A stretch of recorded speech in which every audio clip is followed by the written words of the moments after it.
be a good show. So you gonna lead us into something? You gonna do the meditation, my heart? Of course.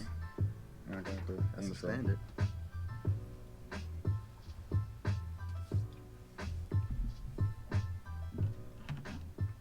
Y'all ready? Yeah, we Get it. Let's do it. All right, you're live. Let the words of our mouth and the meditation of our heart be acceptable in thy sight. O Lord, our strength, our redeemer. So be it. That's it. Welcome to the ride, ladies and gentlemen. This is DR 2020. I'm your co-host, Damien L. Butler. And this is your brother Rock. This week we're going back into the leadership talk. We're going to talk about some things that are going on in the news, that are going on in our lives, and try to give you some nuggets, some wisdom to help you get to the next level. So first, we got to start off with we got to start with some important stuff. We got a new segment we're adding today. Rock made a point that we got to highlight some people and use our platform for the right thing. So before we get any deeper, we got Rock's leadership notes. Am I saying it right? 'Cause I don't want to mess up. I write stuff down. I can't read my own writing. So It's Rock's leadership salute. there we go. And what it is basically, like you just said, we're acknowledging those who are exemplifying admirable aspects and execution of leadership. You know, that can be on a national level and that can be on a local level. That can be big or small. It doesn't matter to us. You know, the biggest thing is, I know we clown people a lot and we criticize people for not doing the things that they should be doing to assist people and help people in this life. But guess what? There's a lot of people that are on all sorts of levels. So I just want to take times. So Rock's first initial leadership salute is going to go out to my brother. My brother just passed away this past Saturday. And let me tell you something about my brother, man. You know, he was the kind of individual, he had a magnetic personality. Okay. Like, when God was passing out extra Charisma. Yeah, you know, just a magnetism. When we were just passing out personality, you know, he had it all. And I can say that even if in comparison to me, like, I don't have that. I don't have, when you come into a room, you know, people want to talk to you. You know, I might command attention when I come into a room, but it's not people. My personality may not be as welcoming as his. That's what he had. And I'll tell you like this, he was like a big brother to everybody. And mind you, you know, I met him at the age of 17. You know, like maybe like some people, you know, my family is kind of checkered, kind of different, you know. You know, it wasn't all together, you know. When I met my dad is when I met my brother. But when I tell you when I met him, it was a thing of, little bro, what's going on? It was a welcoming thing right away, okay. Immediately. I mean, I can go down a number of things where he was like, hey, look, little bro, come with me. And I'm 17 years old. Like, I never met you before. Who are you? But he welcomed you in this space. And going forward, everybody I know that knows him, it was that kind of thing. And I used to look at that when I was young, like why is everybody just flocking around this guy? He had some extra. So I believe that was just a gift that God gave him. And he used it as, you know, as influence to make people happy, to put a smile on people's face, to make people believe like it's okay. Like, guess what? We may not have this, we may not have that, but we got each other. He was that guy. So with that being said, I just want to give that big salute to my big bro. And I love you. And may God's grace and mercy be with him on his journey. That's it. A life well lived, a legacy that's going to last a long time. Yeah. Gonna last a long time. That's what's up. So we're gonna add some things. We want to highlight some people and talk about, because like we talked about last week, man, communication, building relationships, and accountability. So we got to use the communication that we have to strengthen our relationships and remain accountable, which takes us back to accountability. So, last week, I emphatically said Donald Trump is not a leader. Yeah, you said so emphatically that you grabbed your microphone and made sure that people heard you. I caught it. A few people got with me. Okay. You know, my young dude, Mr. Davon Reeder, who's on his way to do great things in the city. All right. If you don't know him, you will soon. He told me, he's like, look, by definition, he is a leader. Now he may not be a good one, but by definition, he's right. He is a leader. Yeah. So okay. Just because I'm passionate about it doesn't mean I'm right. Right. But at the same time, we need to focus on improving the situation that we're around. And I last week I stumbled from trying to memorize word for word the definition Army leadership. One thing I forgot to say was the process of influencing people by providing purpose, direction, motivation. So purpose, direction, motivation, but can continue by right. achieving the mission and improving the organization. Improvement is what is what I'm harping on. I get what you're saying, but isn't it fair to say he's doing that as well? When we say we talking about the president.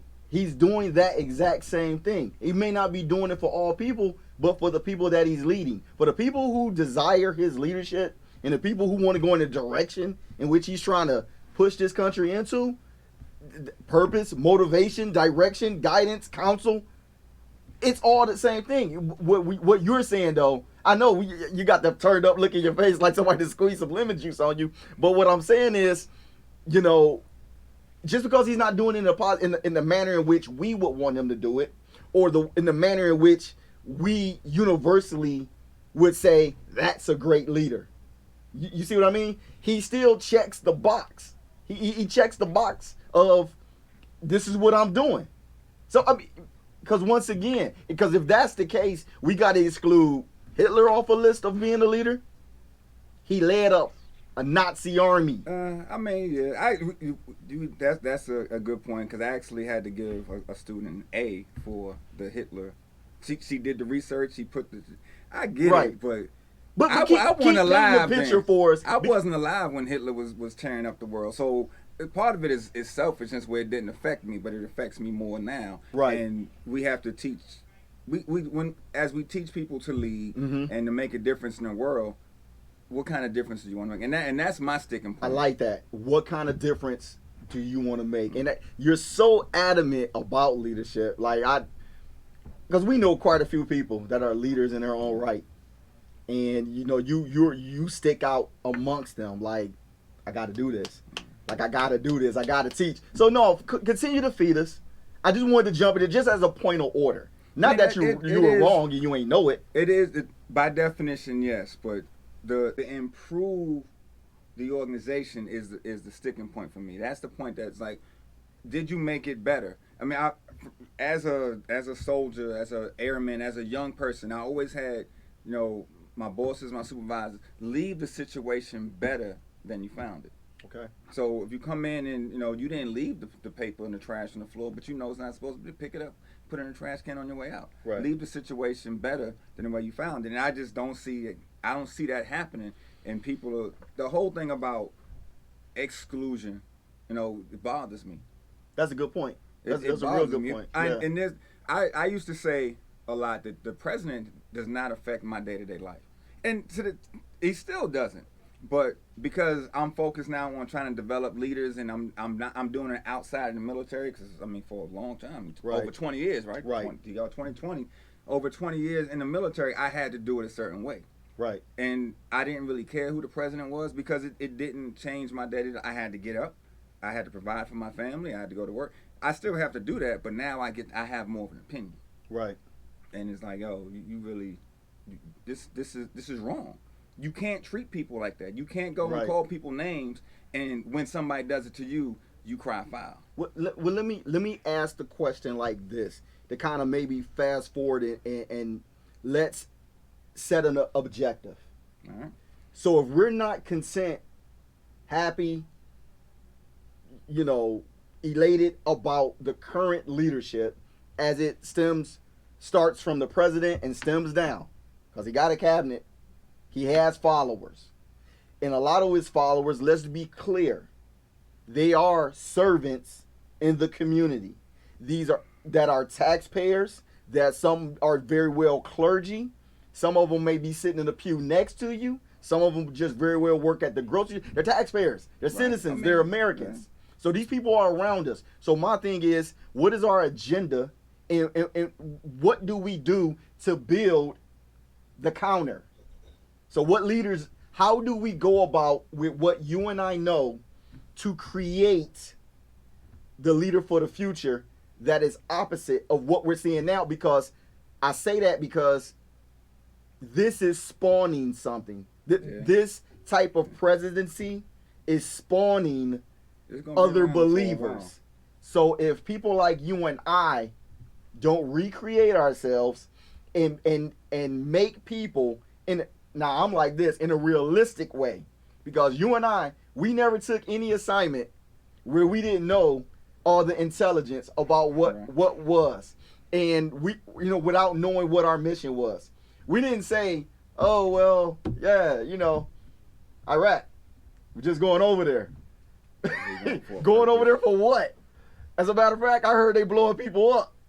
We might want to know that information. You get what I'm saying? Just cause it's uncomfortable to talk about, it needs to be talked about. Because if not, we're going to grow up leaders, young leaders, who are just, yeah, I'm a leader. I feel good. I've been given some inspiring words, but they don't know the house that they're going to. We ever talk about the comfort zone. Right. You need to be you need to be comfortable being uncomfortable. Absolutely. And that's part of it. But so let's run that down. Like, how do we create? Like, how do we start creating people? We have to get back to a clear standard of what right looks like. I like that. We need to know what right looks like. Okay. And we need to believe in that standard. Because if we don't have the standard, what are we doing? We just out here, trying to make a name for ourselves to do what? Okay. So we need to be clear about the standard that we're presenting. We need to be clear about the goal. Okay. Choose a goal, make a plan, and do the work. So what's the goal? To grow righteous leaders, and we have to define what righteous is. Right. Because depending on who you ask, depending on what book you get the definition from, righteousness changes. Yeah. But there's got to be a universal, a global, an overarching definition of what righteousness is. Mm-hmm. What is good? What are good people? What do good people look like? What do good people act like? What do good people do on a regular basis to make good things happen in the world? Oh, I like where you're going, and hope I'm not jumping too ahead of your schedule here, because I know you were off camera. We was talking about the what was it called, the Revolt Summit, where it had hip hop personalities. Yeah. I don't know exactly who all was on it. I didn't see the whole summit myself. I know it had some hip hop personalities, T.I., Killer Mike, and it had the quasi political pundit, whatever she is, Candace Owens, right wing kind of. She was on there. She was on the seat. I got some other information. Ebony K. Williams, which she's like a lawyer, and I know. She said she was actually supposed to have that seat. So Candace Owens wasn't supposed to be on it. Yeah. So with that being said, I want to be on that call list next time. Come on. No. We ain't got no hip hop song. So, but the point is, they ain't gonna call us. We ain't got no song talking about trapping, so they ain't gonna call us. I don't have bars. So yeah, man, don't even get me started. But the point is, you said, what does right look like? Because I got a lot to say about that. So did you have that in your lineup? Nah, well, we're definitely going to talk about Candace Owens, but let's go ahead and define what right looks like first before we give too much press and time to I feel like Dr. Cornell West, the beautiful brown-skinned sister Candace Owens. That's it. And she is right. You only get so much of my time. You know what I'm saying? So let's go ahead and talk about what right looks like. No, here it is. Because I saw an interesting dichotomy in that whole situation, because you have Candace Owens, where it can be universally said a lot of African Americans don't agree with her. I've seen some liberal or maybe even conservatives who may not agree with all her stance. But she does have a base. And most of her base are far to the right, extreme. Here's my thing. As much as we may disagree with Candace Owens and her take on the plight of the African American and what we go through, and to some degree, or to a large degree, she's like, it's our fault. I say this. because it was almost like the Apollo Theater, or like, remember when Mark used to host Def Jam, where T.I. and Candace Owens got into just trying to have a sensible conversation, but Candace started to say something, T.I. interrupted her, and then he was like, "You on some bull?" Like, he stretched it out and really got really animated, and the whole crowd just fell out. Like, it was pop crowd. Yeah, like they just fell out. Ooh, just a whole bunch of jeers and cheers and just some crazy stuff, right? But I sat there and looked and I said, man, because I got to keep it 100. I have to, because you gotta look at both sides of it. Yes, I have to look at both sides, because here's the deal. African American male survived a lot. Right. I'm not here just because I'm lucky. I might know a little bit and not fall for a bunch of mess, so I can call it out on both sides. So I'm not saying Candace Owens is a bad lady. I'm not saying T.I. is a bad dude. But if I'm going to be fair and say what she on is a mess, T.I., let me look at your track record, bruh. The only reason she's able to sit in your space and try to have an argument because your current, I ain't even gonna get into the past, because I don't want nobody getting like, oh, you criticizing. Take it for what it is. Look at his catalog and you make the decision, was that always in the best interest of black people? See, I'm ruffling some feathers now because we don't want to talk like this because we feel he's from us and he does what we do. I get it.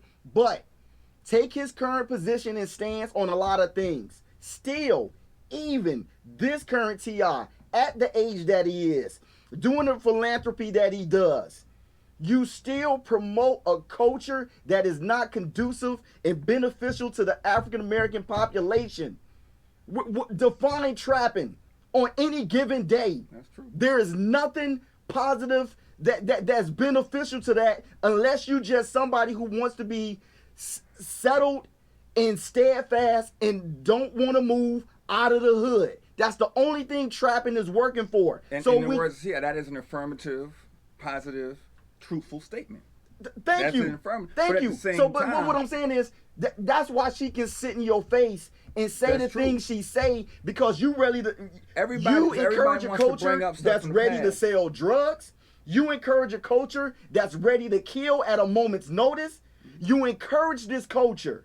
And in one moment, side of your mouth, you say, we need to, black is beautiful and black people need to stick together and da-da-da-da-da. They're trying to tell a story. They're trying to tell it because our story wasn't show. Who the fool? Look, whoever, we all bought the albums. I got it.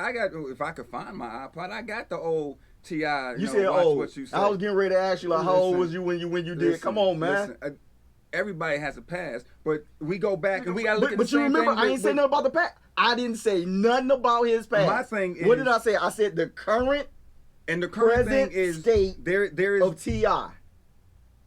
We start to look at people. I mean, if he's growing, then let him grow. Candace Owens is saying what she's saying. For her to go in front of Congress and say that white supremacy is not in the top 100 for black people and we should focus on black fathers, black male masculinity, and black on black crime. Right. And if white supremacy is not a problem, why did your family get $37,000 from the city when somebody called you the N-word? Right. But now you flip and talk about that doesn't exist. That's not an right, issue. Right. 10 years ago, no. Within it hasn't been 20, 30 years. That $37,000, if it's invested well, it's still benefiting her. Right. So just like the past for T.I. and what he supported, what you benefited from, how are you going to turn your back on that and act like it doesn't exist anymore? It's all gone because you got this check. Right. I'm totally in agreement with you. Totally in agreement. But when are the people that we supposed to be leading and inspiring, when we gonna call it out on both sides? But just like cannot Mike serve did on that same stage, masters. Go to work. Get to work. Find a job. How do you go? Hear me out. How do you go to work from a gentleman like Killer Mike, who is sitting there saying, go work, black is beautiful, have some black pride, support each other, da-da-da-da-da, but he's not calling out his peers. That's what I'm saying. It's impossible. Look, you know as well as I do, when you come into young minds, 10 and up, right? 10 through 30, right? It's so much to today, in today's society, we believe we can have our cake and eat it too. I tell my daughter all the time, no, you can't have your cake and eat it too. She just started college. You don't have a life. Go to school. That is your life. You cannot have your cake and eat it too. If you think, because look, you're not Mark Zuckerberg. You're not that smart. I'm sorry. You're not that smart. You're not just going to go to college, think you can go to all the games, hang out with your friends, stay up late, and you're going to make all A's. Message. That's talking about having your cake and eat it too. You're not going to get it. You ain't smart like that. Stop it. It's about work and connections and opportunity. Those opportunities don't necessarily exist in her space. I mean, one of the things that we can look at Mark Zuckerberg, he did have a skill that was unique.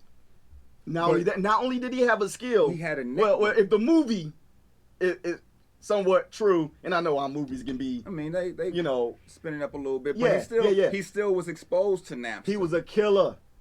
Mark Zuckerberg was a killer. He didn't from his people. He didn't care about them. Look, the opportunity that he had doesn't exist here. So we got to work at creating those opportunities, work at building the skills. Build the skills and the opportunities will come. But first, to stay where you're at, what does right look like? Who is going to be at the out front? Like, I'm already threw myself out there. You're speaking on it. What does right look like? Does right look like, you know what? You came up in the inner city, right? Of sorts, I guess. Okay, well, I did. I've lived a lot of places and for a long time. So well, I did. Well, it don't matter. Drugs hit, crack spread everywhere. Well, you can tell from the way I talk, I ain't from around here. But I got you. New York City, D.C. area, I get it. My point is this. I didn't fall victim to the ways. Right. There was another way to do it. Right. You didn't and that's true. I'm tired of hearing I did what I had to do. So in other words, say it all. See, I'm the kind of person, you gonna say it all to me. Say it. I sold drugs to a pregnant no. I sold drugs to a pregnant mother while she still had a baby in her womb. I sold drugs to her. So I was willing to kill my own community so I can get what. Say it all. Stop saying half the story. That's what's wrong with us as kids. We fantasize and we admire and we hold drug dealers to a high esteem because we're going to blame it on the CIA. We're going to blame it on government. We're going to blame it on Iran-Contra. I got it, and all those things are true. I get it, Snowfall. Yeah, but everybody didn't take that route. Thank you. So that means you didn't have to. If I could walk around with busted shoes and get laughed at, you didn't have to. And it wasn't like I was scared, like I was a punk. I was just as much as tough as the next dude. Anybody can be tough when you got a bunch of other dudes backing you. I've seen it. I know what a little crack house look like. I know what dudes gang together look like. Stop it trying to act like you was that tough. You wasn't.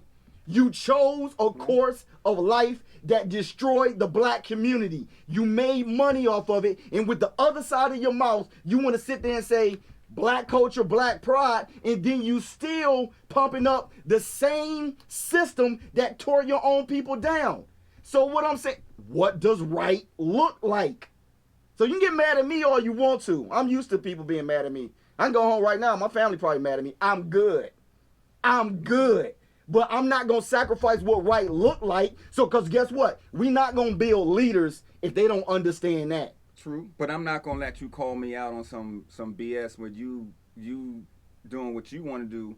You benefiting from part of the process. As soon as you get yours, the process doesn't exist anymore. Candace Owens. Owens. That's what we're talking about, right? So how is it that what was it? The mayor's son, right? So they sued the city because the police didn't protect her civil rights. But now you're gonna tell me that the problem that you benefited from doesn't exist. And you coming after men, we have our issues as black men and black fathers, and a lot of years of my life, my father wasn't there. He came back, and I learned a lot of things from my dad. I learned a lot of things what not to do from my dad. But my relationship with my dad is different than my brother's relationship. Right. it's different from my sister's relationship. Before when I'm dealing with the loss of both my sister and my Right. father recently, so that is a challenge. But how they dealt with each other before they left this earth. Everybody has their own piece in their life to live. Okay. But everybody has to be working towards a certain goal. And the Yes. goal was to get along, to learn Yes. to love. Yes. And my brother and my father, they got their relationship to a level of love. My sister and my father got their relationship to a level of love. My father and I got our relationship to a level of love. And that we need to figure out how we're going to either learn to agree to disagree and do it peacefully, Yeah. or just not talk about it, because as long as we keep sitting there fighting, pointing the finger, we're never going to get there. So what right looks like, it has to be a common decency. Okay, let me add this to it. So let me say this. There's a chin check for Candace Owens, and from my position, from my perspective, if we're really gonna go forward for individuals like ATI, and including him, there's a chin check for him as well. You can't talk out both sides of your mouth and expect effective change. You can't. True. You can't. It goes against everything you just said. True. So now, with that being said, let's list what right looks like. So now, because you talked about getting along, community, things of that nature, right? Yeah. So if you're an individual having just morals and principles and values, right? Those matter.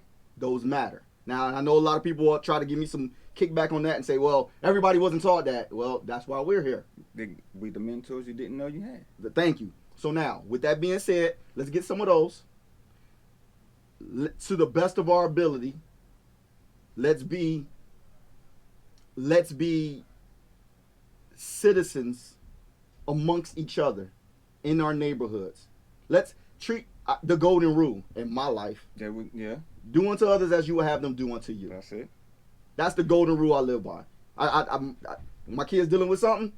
What's the golden rule? Some people say that's right. Some people say I make the money, I make the rules. Yeah, well, a lot of people die behind that. So you wouldn't, because you know within your heart of hearts, you don't want nobody doing nothing to you that you know what I'm saying? Right. You don't want that. You don't want no negative coming to you, so don't do it to nobody else. Now, common decency. Thank you. So let's live like that. Now, as we continue and as we maturate and as we grow, what's the next thing? You inherit a family. You get married. No, you don't inherit a family. Yeah, well, you build the family. Well, I use inherit because I'm just saying if it's part of your destiny. I'm looking at it like that. Build the family. So build. I like build. You don't wake up and here somebody left you this family. No, you deliberately started. And what God has for me is for me. If I see my wife and then I get it, I get it. Work for that. You're absolutely right. You. So you don't inherit a family. You're you build absolutely a family, right. And you got to make sure you're building that family on solid ground. Right. With common decency as it's one of those major. We can't even say pillars because we're not building. We got to lay flat first. We got to get good foundation with solid ground. Understand? And I keep going back to the same three things. We got to learn how to communicate. We got to learn how to build relationships. We got to be accountable. And be accountable. And common decency is in all of those things. You got to know how to talk to people. Mm-hmm. Call people by their name. You got to be able to.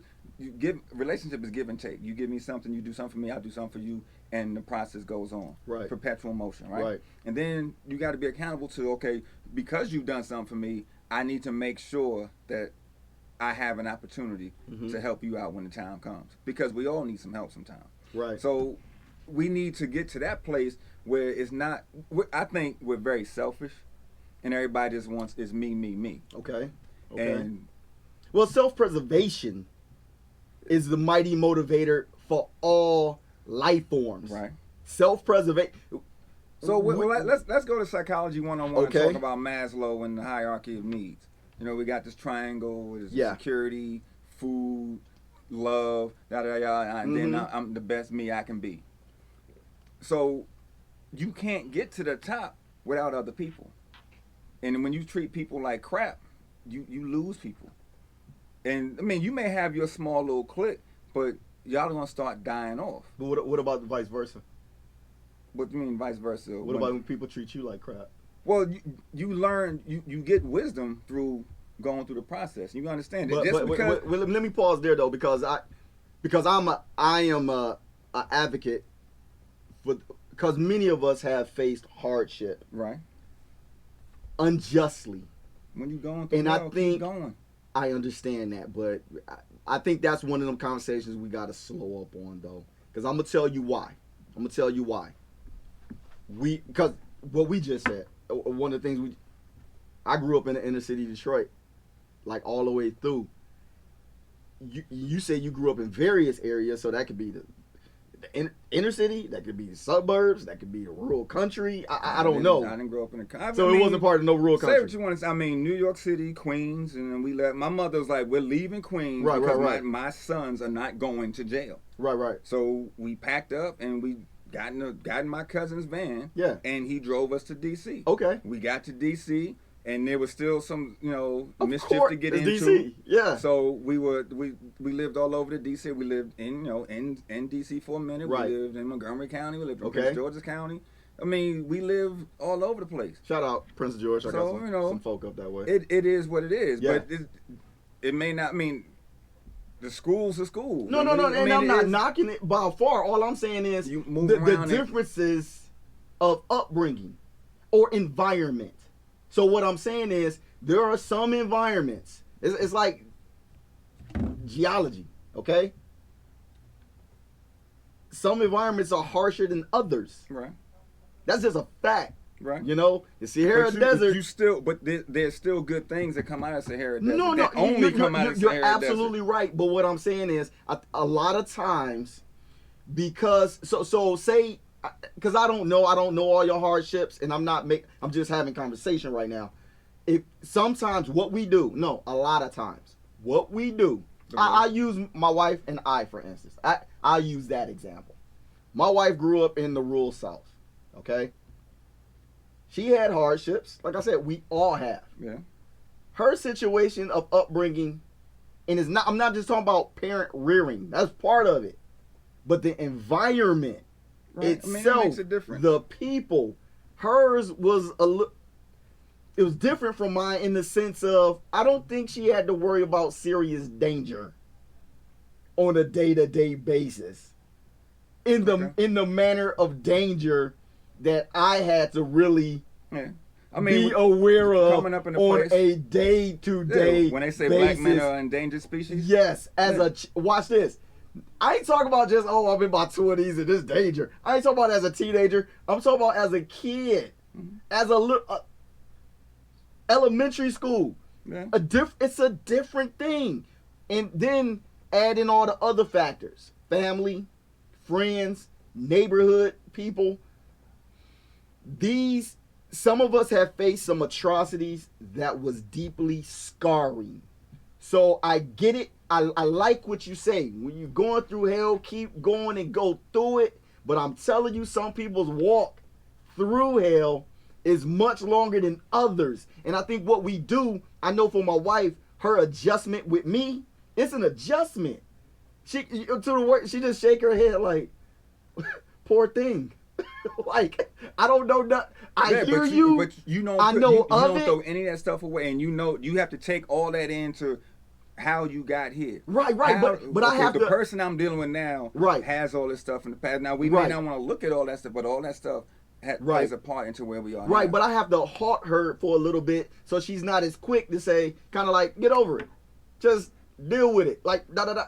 I'm like, honey, you got to give people some time, and you got to continue to work with them. And they'll get on your level. The only reason you seem a little further ahead of them as it pertains to the relationship piece, as it pertains to the communication piece, is because your atmosphere, your environment was an incubator for that.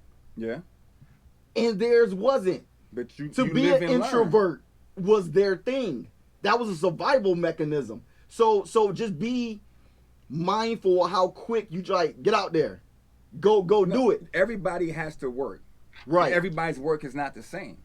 Right. So you still got to work. I mean, look, I don't want to say. I was gonna say I don't care because I don't want that. I don't want it to sound like I don't care. See, you're a good leader. But you're a great leader. I'm doing my best. I'm doing my best. But it's important to understand where you were is not where you're going to end up. Absolutely. Now, if you stop working and you take the excuse to cop out and be like, well, this is the way it's always been done. I'm just keep doing it. You got to work. You got to want better. Right. You know, you have to be able to define some things for yourself. If you don't define them for yourself, if I have to define what common decency is for everybody, everybody's going to be a clone of me. Right. As a leader, I guess I'm supposed to make more leaders, but I'm supposed to give. When I make more leaders, I'm making them I'm helping them develop skills to help them go to the next level. Yeah. For them, their next level is not my level, and whatever that common decency is, whatever that we have to define the basics. Yeah. You know what we're kind of glossing over. It was interesting. It is the system that we had a maturation process in the United States military. It's written down. It's written down, and it's scripted, and it's the system. And everybody goes. Some can say it breaks you down to build you up. But when you talk about, once again, I like what you said. What does right look like? When you went to the Army or the Marine Corps, they told you what right looked like. There was no option about what you think right looked like. It can be something as simple as lacing your boots. Yeah. Left over right. That's what right look like. We not doing right over left or just whatever. Because it's a clear standard. It's a clear standard. So once again, I think in building leaders, there's a lot of great principles that you and I know. There's a lot of experience that you and I have. And I think a lot of times people shy away from it. Oh, that's that military thing. No, we'll take the military out of it, but just leave just the principles. Standards. Principles work no matter where you are in the world. Yeah. The principle is the principle. So I don't have to bark like a drill sergeant. I don't have to hold you to an extreme standard. But yet again, I can still teach it to you, communicate it to you on your level. Going back to what we just said, everybody come. Because what other organization do you and I know that's a smorgasbord of people, of races, of cultures, the United States military? College is probably only. I mean, it's there are a lot of places that have the diversity that the Army has or the military has, but there are very few places that have the structure. Mm-hmm. And that structure is what matters, and that's how you develop military leaders. Yeah. Now, those military leaders can get out of the military and go in different places and lead other places because we have principles, we've developed a certain set of skills, and we understand what standards are. Right. And that's what we have to implement within our circles and our communities. Right. What a clear standard is. What does right look like? What is acceptable and what isn't? Mm-hmm. And once we know what's acceptable, we accept it. When it's not acceptable, get rid of it and do it over again. Those hospital corners are not 45 degrees. I'm flipping his whole bay because that one was off. But guess what? You're going to hold this dude accountable and make sure he knows how to make this bed next time because I'm going to flip it all. And y'all better make the beds up and be downstairs ready for PT in 5 minutes. In 5 minutes. Let's go. Sometimes less than that with the fast count. And I'm counting. 2 minutes left. Skipping numbers. Hey, look, man, to this day, when I see a drill sergeant hat, right. I'm a field grade. I'm a retired field grade officer. I walk in the room, drill sergeant, stand up. I'm nervous. Mm-hmm. All right, drill sergeant, what you need? Oh, shut up, man. I tell them what to do. But it's a standard. It's a standard and an expectation of certain people, of certain leaders, of how people do things, and that needs to be clear. Are you being honest though? About what? Sometimes when you get just a little. I mean, drill sergeants hold a special place in my because they hold a bit. No, don't gloss over it. I ask you a question.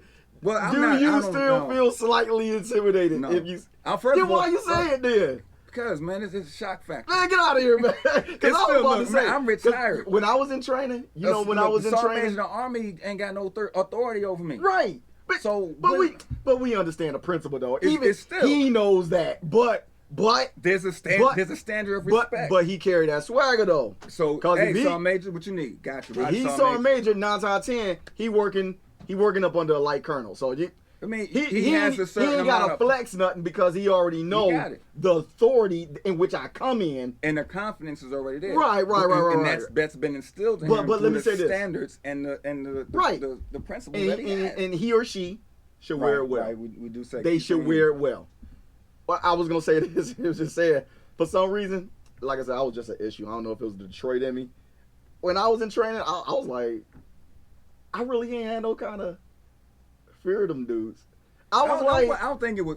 I used to look at them dudes and be like, it was just like, all right, let's roll. I was like, the only reason you here is because you came in before I did. Other than that, that's true. I'm doing everything you doing. As a matter of fact, I'm trying to do it better. So, but this is still a standard. There's a standard, and now you have a goal. Yes, you have somebody to emulate. You have somebody to and that's great. We don't have, and that's one of the things that, and I can see what Candace Owens is saying about black man and masculinity, and so we don't necessarily have. And if T.I. and Killer Mike are the standards of what I'm never gonna be there. Can we stay? Too old to be out there tracking. Can we stay there for a minute though? Once again, what does right look like? The standard. Now, I remember. Today's society got the benefit of YouTube. Right. They can look up any. Yeah. The information age. Yeah, they can look up any, the introduction of the drill sergeants or whatever they're called in other branches of service, drill instructors and so forth and so forth. Training instructors, Air Force, right? They can look it up now. I know in the Marine Corps, it's impeccable. Unlike any other. I'm not being biased. Being honest. That's where you came from. Yeah, so when they come out, and even the officer is like they're locked in cock, man. It's like, here's the introduction. They're showing you what right look like out the gate. There is no. Now watch this. They're human beings who some of them got families, right? Right. They may even have vices, whatever it is. They might like to put down a couple of beers. I don't know. I don't know what order they into. I'm just being frank. But whatever their vice was, whatever they was into on their personal time in their life, right? Mm-hmm. Be it good or bad, you didn't see none of that. When it came time for work and they had to present themselves in front of you. And that's what I'm saying. A standard. What does right look like? And when we're talking about standards, I'm the kind of person, once again, my wife always gets, she like, you got a favorite word holistically. I'm like, absolutely. Best word ever made. We got to start holistically from the top to the top to the bottom. Stop talking about it. Stop talking about it and let's be about it. So when we're looking at communities, guess what? I'm to the understanding and of the belief that means elders. You ain't it. You gotta teach some old dogs some new tricks. Look, and if they can't be taught, because you got to be willing to learn in order to receive teaching. That's true. And some elders are in their ways and not willing to be taught. And my thing is, with the way I'm gonna use you as a teachable moment, then I have to. So now, when you talking about the Gen Xers or whatever, people of our generation, guess what? That is not gotta do it. That's not being disrespectful, but it's you gotta call what is. Because if you're going to say what right look like, you got to say what right don't look like. Right. How many times you seen the example, you seen them side by side. This is what right don't look like. Right. And this is what right look. Stop. Let's get out our feelings. Because we got too many hanger-ons. No, that's a word? It is today. It's today. It's a word. Sesame Street going to be mad. But just hanging on. Right. Leeching. Being a part of systems, being a part of organizations, and they're not right. So it's detrimental. And it's up to leaders to be able to say, this is what right isn't. This is what right is. The organization. Thank you. So now, once again, go to our generation, needs to be held accountable. Then you get to your teenage demographic. Then you get, which everybody loves to go to the younger demographic and teach there a lot. But we don't like to reach out. That's the future. But we still need to deal with the present. But I say this: we say they're the future, but guess what? Javon, Billy, Susan, Calvin, Carmen, they still got to go home. Right. You taught them, but they got to go right back to the place that didn't get this that teaching. Picture of what it looks like, and then we have to deal. So there's a lot of work. So to they do. need. So all I'm saying is, we all need teaching. We do. We all need that teaching, and we gotta spread load that teaching and And stop. that's what the relationships are about. Thank you. That's why we have to build. We got to build relationships. You have to be able to say when it's clear, when you have chosen your goal, and you are developing your plan, you are starting to figure out the work. Mm-hmm. And you're gonna make mistakes. You're gonna pick the wrong people. I had a mentor when I was teaching in Maryland that he told me, well, as long as I'm at the school, you have a job. Bet I can deal with that. That's job security right there. Right. I deployed. 6 months after I deployed, they got rid of him. And then I found out why they got rid of him. I was like, man, that was my mentor. That dude was, wow. I didn't know all that stuff was going on. He had issues, as most people do. Right. But okay, I had to let that go. Cut sling load and drive on, because I'm not going to get stuck in there. I have to make a decision for myself. I have to learn from what's going on around me. I said a long time ago that I have to have wisdom and experience. Mm-hmm. Experience is me doing something, making my own mistakes. Wisdom is me learning from other people's mistakes. Yeah. So we have to figure out who. That's just like we look at the drill sergeants and Colin Powell's and the Lloyd Austins, all the generals, and I'm like, okay. And I tracked their from start to finish. Of course, they came long before me, but I looked at where they went to school. I looked at what jobs they had in the Army. I looked at what schools they went to in the Army. And so now I have an idea of what I want to do. So now my plan is to hit some of these places and try to get to where I'm going to get to. I didn't make general officer, but I'm still good where I am. Right. And I've been able to influence and provide other people with purpose. Now let's stay there real quick, because I like what you said. I'm good where I am, and I would ask the question, and I want to answer it, and you continue to answer it as well. Why are you good where you at? I believe it's because I did my thing. I'm sorry. Get with it. We 15 minutes to the hour. But here's the deal. I believe it's because you're happy with the work. I am, indeed. You're happy with the work. 100%. Because both you and I both took. We didn't take straight paths. It wasn't straight paths. Like, I feel the same way. I'm like, I definitely should have achieved more during my tenure. But my path was broken time. My path was taking certain assignments versus taking other assignments. My path, I can't recreate that, but I'm happy with the work. And let me share this. But I do want you to chime in on that. Let me share this with you real quick. I was at the orthodontist. Took my daughter. Got her braces off. I know she's happy. Yeah. She doing her thing. Big up. Got that big retainer. New life. So I'm sitting there, right? I'm sitting in the waiting area, and the receptionist, she was like, "You in the Army?"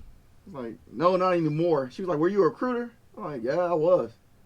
I'm like, Caucasian lady. I'm like, so she was like, "Yeah, this young lady over here knows you." So there was another young lady over there, and I'm looking like it. She was like, "Yeah, Sarah Wilder, da." I was like, and you are again? And who are you? I was like, excuse me, because I've met so many people during my time. She was like, yeah, she told me her name, and I was like, still not registering. Where did I meet you from? Da. So we went down memory lane, and I was like, got it. I know who you are. She's like, yeah, thank you for everything, da. I was like, oh, you finished? You went to training, and you finished, and you're in your career? She's like, no, I didn't finish training. She's like, but the point is, you helped me get started. Everything you told me was right. So once again, what does right look like? Right. You see what I mean? Being happy with doing the work. That's it. So here I am walking around the town, minding my own business, living my good civilian life, but my past works. Man, you about to get me preaching now. My past works are showing up on my doorstep saying, we appreciate you. That's what it's about. Yeah. That's common decency. That's what right looks like. That's what right looks like. Did we go full circle? Was that just full circle? Close enough. Some like that. It's a little bit overlapping there, because I'm telling you, because it comes down to a point where when other people can look at you and be like, yeah, that dude right there is all right. It's one thing to be like them talking about you behind the window and and you stand up and you go to now they're giving you the stink eye because you did the person dirty. Right. But when you're doing the right thing for the right reasons, the right people are going to notice. Yeah. And that builds a legacy with something that I haven't dropped one of my sayings for legacy yet, but it's you create your legacy today. Your legacy with that young lady is solid. You're still here. I mean, legacy is usually something left behind. Her mom was there. Her mom worked there. So there was the receptionist. There was a young lady who was working at the desk. Then she was like, "Ma." So you made a difference in a family. Pretty much. And you were just doing your job. You were just going to work. Yeah. And that's what it's going to take. It's going to take that on a regular basis across the board. That standard of common decency. Right. That's it. Right. And when you look on the news, like, here we go again. Yeah. That's not right. Now when you look, I mean, I don't know who you can call out right now and say that person's doing the right thing. Are you doing the right thing? Look in the mirror and say, okay, I'm good. I can rest easy knowing that I put my best. Right. Now I may have said something crazy to a kid today because that's just what I do as a teacher. But it's not about me trying to crush that kid. Okay. Like my thing is, I'll crush your soul. They all say it to each other. Right. So they understand that do it right or you're gonna catch it. Mm-hmm. And they understand what right is. So just your day to day, good people doing good things will make good things happen. Yeah. Yeah. And that's what we need to happen. That's what needs to happen now. Good people need to continue doing good things, so good things will happen. You know what I like to call those good people? I like to call them standard bearers. And here's my thing, because I definitely want to be clear, and I'm not making any apologies for it. The same way we got smoke for Candace Owens, we'll have smoke for any person in the public realm. Okay? You can't talk out of both sides of your mouth and expect things to go on. So what I'm saying is there must be standard bearers that's willing to stand through the fire and take the arrows, because it's not a popular opinion amongst the majority who decide to do wrong, who don't want to be decent people, who don't want to be pleasant towards one another, who have the attitude of I'll step on your neck to get where I need to be, that kind of thing. Like or I'll subject myself to the lowest grade of activity in life to destroy you for me to benefit. Good. Like there has to be a standard bearer. That's not common decency. That's the opposite of common decency. So once again, and there's much more I would love to talk about on that subject of being a standard bearer, because it's not easy. No. It's not rewarding as many people think. It doesn't come with all the photo ops. You're not going to be popular in all circles. The people that I look at and admire the most, and I saw that caught flat, the Martin Luther Kings of the world, the Marcus Garveys of the world, Jesus Christ. Yeah. I love how people try to paint Jesus like he was just some 9-pound baby in a manger. But they tend to forget that the Jesus, that stood before Pontius Pilate and was giving smart aleck remarks. Are you the King of Kings? Are you the Son of God? Hey, look, it's whatever you want it to be. Let's get through this. I'm good. I got a cross to get to. I'm good at where I am, and I'm happy with where I am. But I know that there's somewhere else I need to go. Right. And that was Jesus. I go to prepare a place for you. I can't prepare a place for you if I don't go. Right. So I need to keep going. I can't be here forever, but while I'm here, let me give you these few nuggets. And watch this. I'm not gonna compromise on what I'm saying. I said what I said. What I did is what I did. I'm not gonna compromise it on the threat of death. Or watch this. Let's not go so far as death, physical death. I'm not going to compromise myself because of death in the form of employment. Right. I'm not going to compromise myself in the death in the form of social media. Right. I just never understood anything you have to. Come on. You can't stop me from doing. Come on. I mean, if the federal government collapses, everybody's going to struggle.